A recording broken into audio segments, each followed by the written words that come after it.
네, 안녕하세요. 주식은 역시 기리기리세 기리십니다. 안녕하세요, 기리분들. 자, 새로운 한 주가 또 이렇게 출발하게 되었습니다. 그리고 이제 우리 연휴는 이틀밖에 안 남았는데 지금 현재 증시 분위기는 어떻고 또 경제 소식은 뭐가 있는지 짧게 보고 마무리 보도록 하겠습니다. 같이 공부하시죠. 렛츠 기릿!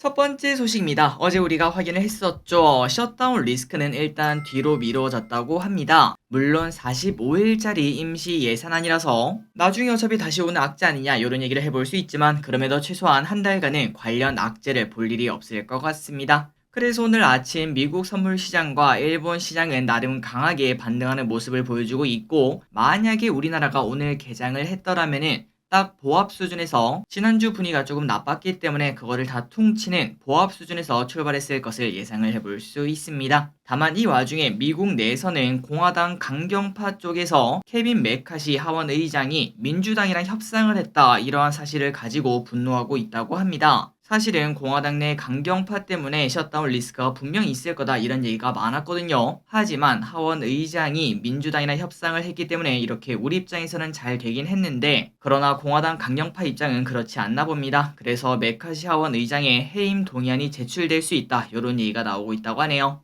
하지만 이게 우리한테 뭐 큰 악재가 되거나 그러진 않을 것 같습니다. 그냥 참고만 하시면 될 것 같습니다. 다음입니다. 이번 주 공모주 준비하세요. 자, 긴 연휴 후 혹시나 까먹으실까봐 알려드립니다. 이번 주 수목금은 순서대로 한싹, 두산 로보틱스, 레뷰 코퍼레이션 이렇게 세 가지가 연일 상장을 하니까 준비하시면 될 것 같고요. 그리고 이 와중에 쓱닷컴이 IPO를 재추진한다 이런 얘기가 나왔습니다. 물론 아직까지 바로 코앞은 아니고 내년 봄에 IPO를 시작하기로 예상을 한다고 하네요. 자, 그나저나 쓱닷컴 고평가 논란을 피할 수 없다고 합니다. 지금 현재 10조 원 정도의 가치를 예상하고 있는데, 그런데 쓱닷컴의 지분 50%를 이마트가 들고 있거든요. 그러니까 사실상 이마트 밑에 쓱닷컴이 있는데, 하지만 이마트의 지금 가격은 2조 원이 채 안 되는 걸 확인할 수 있습니다. 그래서 이런 걸 생각을 했을 때 둘 중에 하나겠죠. 이마트가 저평가되어 있거나 아니면은 쓱닷컴이 고평가되어 있거나 뭐 이런 얘기를 해볼 수 있을 것 같은데, 하지만 최근 들어 CJ 올리브영 때문에 CJ 주가가 50%나 급등하고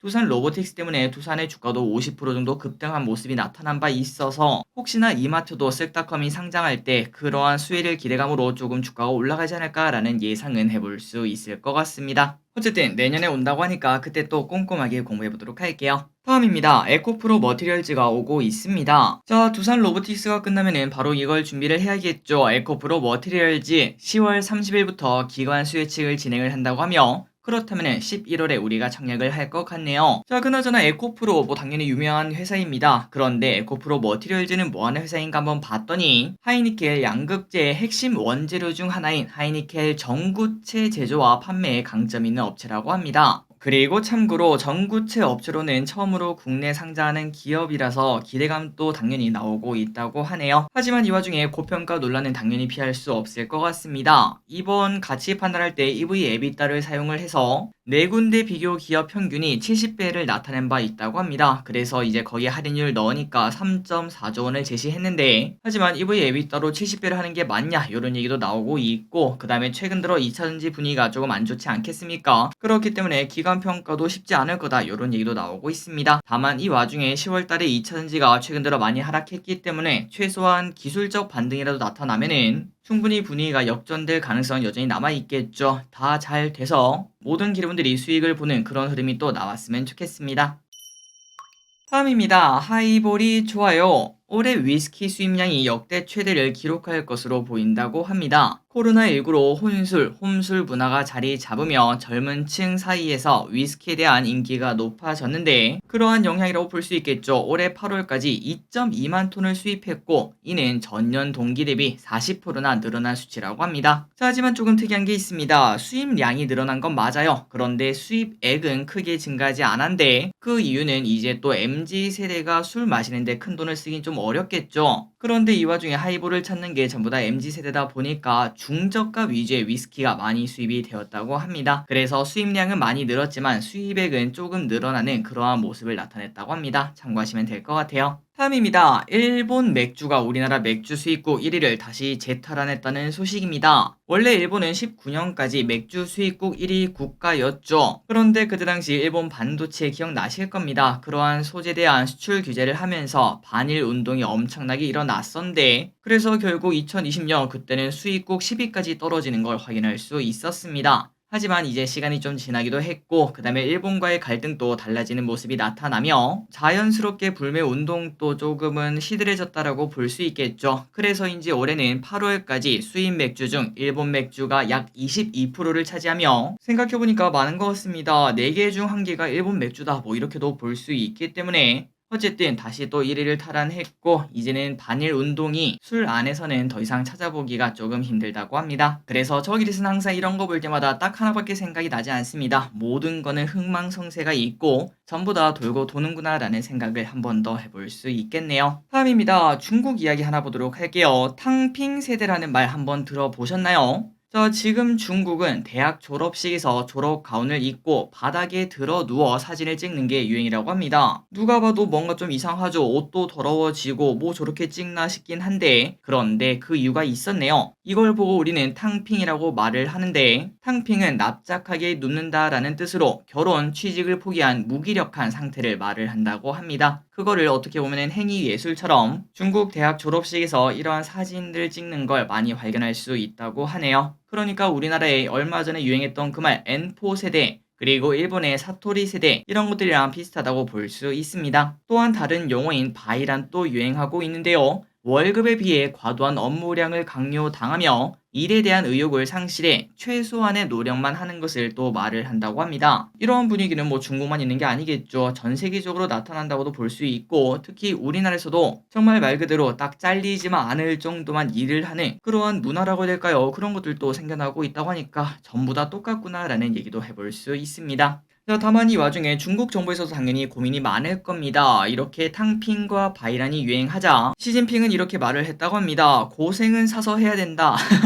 완전 꼰대 마인드라고도 볼 수 있는데요. 어쨌든 이렇게 말했으며, 그리고 또 정부는 일자리가 부족하면 농촌 가서 취직해라 이렇게도 말을 하고 있다고 하니까 젊은 사람들이 이 말을 절대 좋아할 리가 없다라는 생각을 또 한 번 더 해볼 수 있겠네요. 어쨌든 이러한 소식을 보니까 중국에서의 청년 실업률이 정말 심각한 걸 확인할 수 있습니다. 다음입니다. 이 와중에 중국 경기는 살아날 거다, 이러한 뷰가 있다고 하는데요. 최근 중국은 8일간의 황금 연휴와 항저우 아시안게임으로 내수가 활성화될 수 있다는 기대감이 현재 나오고 있습니다. 실제로 최근 들어 중국 경기가 좋니 안 좋니 이런 얘기가 많은데도 연휴 첫날 하루 열차 이용객은 2,010만 명으로 역대 최대를 기록했고, 중국의 한 여행 플랫폼에 따르면 중국 내 여행 예약은 전주 대비 88%가 늘어난 걸 확인할 수 있다고 합니다. 이는 1년 전 대비 4배나 폭증했기 때문에 당연히 내수 활성화 기대가 나올 수밖에 없겠네요. 그래서 지금 중국에서는 이번 연휴를 기점으로 어느 정도 경기가 회복되지 않을까라는 기대감이 나오고 있는데, 참고로 제조업 경기도 6개월 만에 좋아지는 모습을 보인 바 있습니다. 다만 아직까지는 부동산 지표가 조금 애매해서 많은 부양책이 필요하다, 이러한 의견도 있지만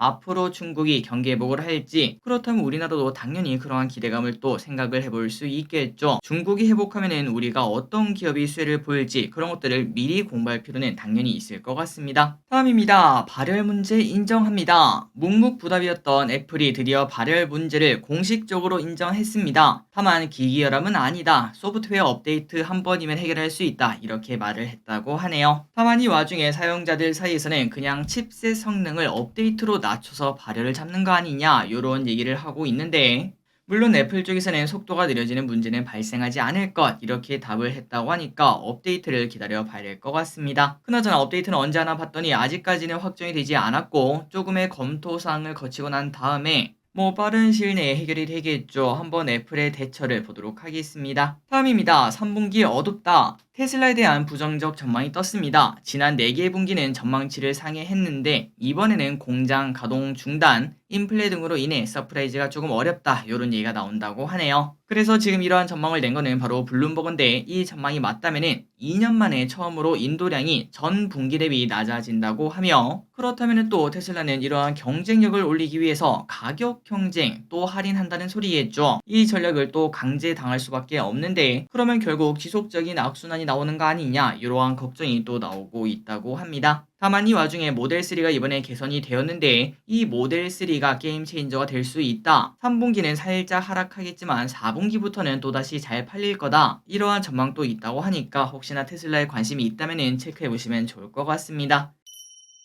다음입니다. 현대 기아차가 우리나라에서 가장 많이 파는 게 아니었네요. 조금 충격적인 소식을 보도록 하겠습니다. 당연히 저 길이 센 현대 기아차 아무리 그래도 우리나라에서 가장 많이 팔고 다른 곳은 그래도 한국보단 낫겠지라는 생각을 했는데 그런데 올해 상반기 현대 기아차는 총 365만 대를 팔았다고 하며 이 중에 미국 비율이 무려 23.5%, 한국은 18.9%로 차이가 매우 큰 걸 확인할 수 있습니다. 게다가 중요한 거는 유럽이 17.5%로 사실 한국과 유럽도 얼마 차이가 나지 않는 걸 확인할 수 있죠. 그래서 이런 걸 봤을 때는 이제는 현대 기아차 한국 기업 아니네 글로벌 기업이다 라는 이야기 해볼 수 있습니다. 이 와중에 전 세계에서 잘 나가는 이유 중 하나는 바로 SUV, 제네시스 이 두 개가 쌍두마차로 끌고 있다고 하는데 앞으로도 더더더 잘 됐으면 좋겠습니다. 다음입니다. 아직 연장 결정은 안 했으나 자 기름들이 아시다시피 최근 들어 유가가 높습니다. 그리고 우리가 넣는 휘발유, 경유 가격도 부담이 슬슬 되죠. 어제 저 길이 또 기름을 넣었는데 야 이거 좀 비싸다라는 생각이 좀 들었습니다. 그러다 보니까 정부에서는 이달 말 종료 예정이었던 유류세 인하 조치를 아마도 연장하지 않겠나 이런 얘기가 나온다고 합니다. 그리고 여기서 중요한 거는 바로 유가가 계속 올라가고 있다는 점입니다. 보통 우리나라 기름값에는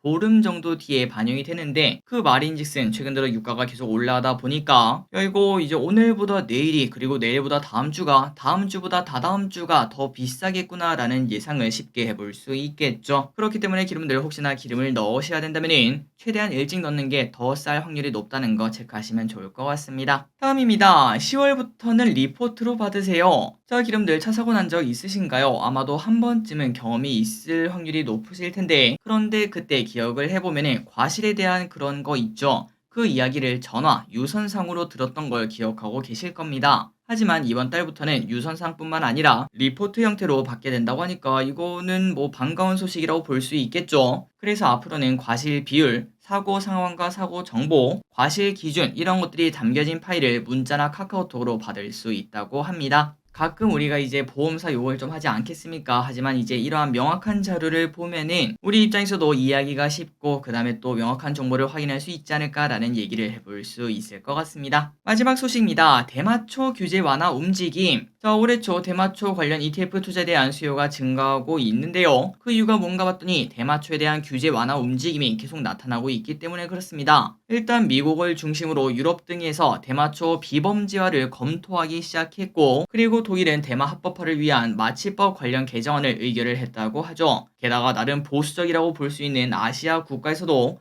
태국이 먼저 작년 6월에 아시아 최초로 대마를 합법한 적이 있다고 합니다. 그러다 보니까 대마초 시장은 급성장하고 있다고 하며 그 예로 미국 시장은 작년에는 130억 달러 시장이었는데 그런데 올해는 무려 340억까지 커질 수 있다라는 전망이 나온 걸 확인할 수 있습니다. 그래서 우리가 이런 걸 봤을 때 당연히 우리나라에서는 너무나 먼 미래긴 하지만 어쨌든 미국 주식을 만약에 투자한다면은 대마초 관련 ETF 우리가 관심 있게 볼 필요도 있을 것 같네요. 자 오늘의 공부 여기까지 끝났습니다. 항상 이렇게 같이 공부해주셔서 진심으로 감사드리고 이제 내일만 쉬고 나면은 우리는 또다시 원래대로 돌아가야 됩니다. 그리고 개인적인 바람이 있다면 그때 오늘 저녁이랑 내일이겠죠. 미국장이 쭉쭉 올라서 한 3% 상승 시작 그런 모습이 꼭 나타났으면 좋겠네요.